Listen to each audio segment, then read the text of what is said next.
Hujambo mtazamaji wa Zone Media, karibu tena. Naitwa Victor Moshi, mtangazaji wako kutoka hapa Zone Media. Sasa miongoni mwa taarifa kubwa sana ambayo imeripotiwa kupitia vyombo mbalimbali vya habari duniani siku hii ya leo, na shirika la habari pia la Israel limeweza kuripoti taarifa hiyo, ni kwamba jeshi la Israel limeweza kulipiza kisasi kwa wanamgambo wa Kihouthi kutoka nchini Yemen baada ya kushambulia uwanja wa ndege wa Sanaa. Taarifa inasema hivi: jeshi la anga la Israel limerusha tena mabomu katika uwanja wa ndege wa kimataifa wa Sanaa nchini Yemen, hii ikiwa ni hatua ya kujibu mashambulizi ya kila siku ya makombora kutoka kwa wanamgambo wa Kihouthi wanaoungwa mkono na nchi ya Iran. Shambulizi hilo lililofanyika Jumatano lilihusisha ndege za kivita za Israel, ndege za mafuta na za upelelezi, na kulenga ndege ya mwisho ya wanamgambo wa Houthi waliokuwa wakiitumia kusafirisha wanamgambo wanaotuhumiwa kupanga mashambulizi dhidi ya Israel. Kwa mujibu wa jeshi la ulinzi la Israel IDF, lilisema kwamba shambulizi hilo liliathiri uwanja wa ndege na ndege hiyo, na lililenga kuzuia Houthi kuendeleza na mashambulizi dhidi ya raia wa Israel. Sasa taarifa hii inazungumzia jeshi la Israel limeweza kufanya shambulizi katika uwanja wa ndege wa Yemen wa Sanaa, ambao uwanja huo umekuwa ukitumiwa na wanamgambo wa Kihouthi kwa ajili ya kuweza kutekeleza mashambulizi mbalimbali kwenda katika nchi ya Israel. Na Wahouthi wamekuwa wakitumia uwanja wa ndege wa Sanaa kwa ajili ya kutumia zile ndege ambazo zimekuwa zikiruka bila rubani kwa ajili ya kuweza kuzitoa hapo, lakini moja kwa moja kuelekea katika maeneo ya Israel na kushambulia kwenye maeneo mbalimbali. Hivyo jeshi la Israel limeweza kulipiza kisasi cha kile ambacho wanakiita kwamba mashambulizi ya kila siku kutoka katika wanamgambo wa Kihouthi kutoka pale nchini Yemen. Lakini vile vile waziri wa ulinzi wa Israel naye pia amezungumza. Israel Katz amesema kwamba ndege hiyo ndio ya mwisho iliyokuwa ikitumiwa na Houthi baada ya ndege zingine zote kuharibiwa katika shambulizi la tarehe 6 Mei. Unavyoona kwenye picha ambayo inapita hapo, hiyo ni ndege ambayo iliweza kushambuliwa tarehe 6 mwezi wa 5 mwaka 2025 na jeshi la Israel. Ni ndege ambayo ilikuwa ikitumiwa kupanga mashambulizi mbalimbali na Wahouthi kwenda Israel, lakini vile vile walikuwa wakitumia kwa ajili ya kuweza kusafirisha baadhi ya roketi mbalimbali ambazo zilikuwa zikifanya mashambulizi katika nchi ya Israel, lakini vile vile katika pwani ya bahari ya Shamu au bahari nyekundu au kwa jina lingine Red Sea. Na akaendelea kusema kwamba huyu waziri wa ulinzi wa Israel kwamba shambulizi hilo la awali lilibomoa jengo kuu la uwanja huo, ndege 6 na kuacha mashimo kwenye barabara ya kurukia na kutua ndege.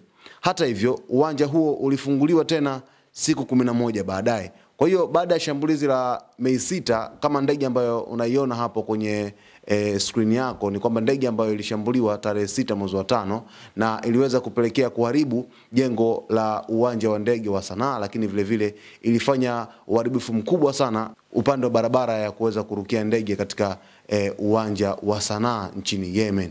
Hivyo baada ya siku 11 Wahouthi waliweza kufungua tena uwanja huo baada ya kuweza kufanya marekebisho ya haraka zaidi ili kuendelea na operesheni zake ili kupambana na jeshi la Israel.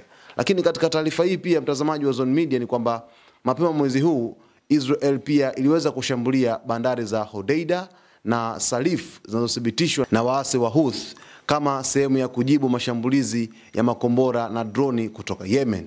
Hivyo Israel pia imeendelea kujibu mashambulizi baada ya kuweza kushambulia bandari ambazo zimekuwa zikipokea silaha mbalimbali kutoka nchini Yemen zikitumiwa na Wahouthi kwa ajili ya kuweza kutekeleza mashambulizi mbalimbali kwenda katika nchi ya Israel.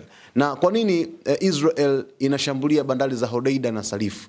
Hodeida ni sehemu karibu kabisa ambayo imepakana na nchi ya Israel kupitia bahari ya Sham, ambapo Wahouthi inakuwa ni rahisi zaidi kwa kutumia rada zao kuweza kuona zile meli ambazo huwa zinatumika kwa ajili ya kuweza kufanya doria katika bandari mbalimbali za Israel katika bahari ya Sham kwa ajili ya kuweza kupambana na Wahouthi. Hivyo Wahouthi ni maeneo ambayo wametega rada zao za kuweza kuangalia maadui zao ambao wanatoka pande zote mwa bahari nyekundu. Sasa hiki ambacho kinafanywa hapa ni kama vile kuviziana, kila mmoja anamvizia mwenzake, ambapo Wahouthi pia wameendelea kufanya mashambulizi ya mara kwa mara kwenda katika sehemu mbalimbali za nchini Israel. Japokuwa Israel kupitia mifumo yake ya kuweza kudungua makombora ya Iron Dome wamekuwa wakifanikiwa mara kadhaa kuweza kudungua makombora hayo. Hiyo ni kwa mujibu wa taarifa ambazo zinatoka katika mashirika mbalimbali ya habari kutoka nchini Israel. Lakini japo Wahuthi pia kupitia msemaji wao Yahya Saree amekuwa akitoa taarifa za mara kwa mara kuhusiana na operation za Kihuthi, ambapo amesema kwamba wataacha kuwashambulia Israel endapo tu Israel itakoma kuishambulia Gaza katika nyakati za usoni. Hivyo Wahuthi wanachukua jukumu la kuweza kuwasaidia watu wa Palestina kwa ajili ya kuweza kupambana na nchi ya Israel kupitia jeshi lake la IDF. Sasa vile vile jeshi la Israel lilieleza kuwa kama ilivyo kwa bandari hizo, uwanja wa ndege wa Sanaa pia unatumika na Houthi katika shughuli za kigaidi. Na hii ni mifano namna wanavyotumia miundombinu ya kiraia kwa malengo ya kigaidi. Uwanja wa ndege wa Sanaa huu ni uwanja wa ndege wa nchi ya Yemen, sio uwanja rasmi wa wanamgambo wa Kihuthi. Kwa hiyo huu ni moja kati ya mradi ambao nchi ya Yemen inautegemea kwa ajili ya kuweza kuingiza kipato katika nchi yao. Na jeshi la Israel limekuwa likilani vikali kwa wanamgambo wa Houthi kuweza kutumia rasilimali ambazo ni za nchi ile kwa ajili ya kuweza kutekeleza ugaidi. Lakini vile vile jeshi la Israel limeweza kulani vikali kwa sababu hii ni mali ya umma na wanatumia vivyo sivyo, kutokana na kitu ambacho kinaonekana kwamba wanatumia mbinu ambazo zinaweza kusababisha labda baada Israel ikija kufanya mashambulizi kuweza kusababisha raia kuweza kupoteza maisha. Kwa hiyo kitu ambacho kinaonekana hapa ni kwamba Wahuthi wamekuwa wakijichanganya mara kwa mara kwa ajili ya kuweza kutekeleza mashambulizi yao ambayo yamekuwa yakilenga katika pwani ya Israel kupitia Bahari Nyekundu. Lakini vile vile mtazamaji wa Zone Media, kupitia taarifa hii ni kwamba waziri wa ulinzi wa Israel Katz alisisitiza kwamba bandari na viwanja vya ndege vitashambuliwa tena na tena. Miundombinu yote ya kimkakati inayotumiwa na waasi wa Houthi na wanaoungwa mkono na Irani itaharibiwa. Vile vile waziri huyo aliongeza kuwa wanamgambo wa Houthi watakabiliwa na vikwazo vya kijeshi angani na baharini kama ilivyoahidiwa. Lakini vile vile waziri mkuu wa Israel Benjamin Netanyahu pia aliweza kuzungumza, akasema kwamba tunaongozwa na kauli moja rahisi: yeyote atakayetudhuru tutamzuru. Netanyahu amekuwa akitumia kauli zake za kuweza kuhamasisha mashambulizi ya kila siku kupitia jeshi lake la ulinzi la Israel la IDF. Hiki ambacho anakizungumza kwa Houthi pale Yemen ndicho ambacho anakitekeleza pale Gaza baina ya Hamas pamoja na Israel katika mapambano ambayo yanaendelea karibia kila siku na watu wakizidi kupoteza maisha. Sasa hapa Israel imedhamiria wazi kabisa kuweza kupambana na Wahouthi usiku na mchana. Hata pia waziri wa ulinzi wa Israel Katz amesema kwamba Wahouthi watashambuliwa baharini, angani na nchi kavu. Kokote kule ambako watakuwa wanapita basi watakutana na shurba nzito ya jeshi la Israel. Ni kama vile Israel imeamua kuwekeza nguvu zaidi kwa ajili ya kuweza kupambana na Wahouthi kokote kule ambako watakuwa wanapeleka mashambulizi ili kuidhuru Israel. Waziri mkuu wa Israel Benjamin Netanyahu alitaja pia Iran kama chanzo kikuu cha mashambulizi yanayotoka Yemen, na akieleza kuwa waasi wa Houthi ni dalili tu ya nguvu kubwa inayotoka Tehran. Tehran ni mji mkuu wa Irani, na Netanyahu amekuwa akishitumu kila siku kwamba Irani imekuwa ikisaidia Houthi kuweza kupeleka silaha mbalimbali na msaada mingine ya kijeshi. Sasa amekuwa akituhumu hizi harakati ambazo wameziendesha takribani kwa muda mrefu sasa kwa ajili ya kuweza kusaidia wanamgambo mbalimbali na vikosi vya kigaidi kuweza kupambana na Israel. Netanyahu amekuwa akiita mpango huu kama ni mpango ambao unazidi kuichafua Mashariki ya Kati, lakini vile vile kuzidi kupeleka mzozo baina ya nchi hizo ambazo zinapakana na Israel.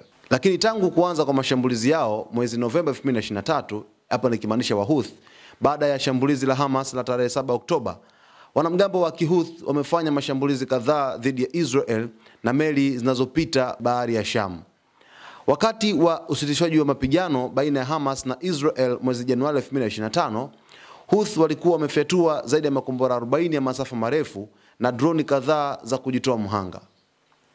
Moja ya mashambulizi hayo liliua raia mmoja na kujeruhi wengine kadhaa mjini Tel Aviv mwezi Julai, na hilo ndilo lililosababisha Israel kuanza mashambulizi dhidi ya Yemen kwa mara ya kwanza kwa moja kwa moja. Tangu tarehe 18 Machi 2025, wakati IDF ilipoanza tena mashambulizi Gaza, wanamgambo wa Kihouthi wamefyatua makombora 41 ya masafa marefu na droni zaidi ya 10 kuelekea Israel, ingawa baadhi yao yameshindikana kufikia malengo thabiti ya kuweza kufanya mashambulizi.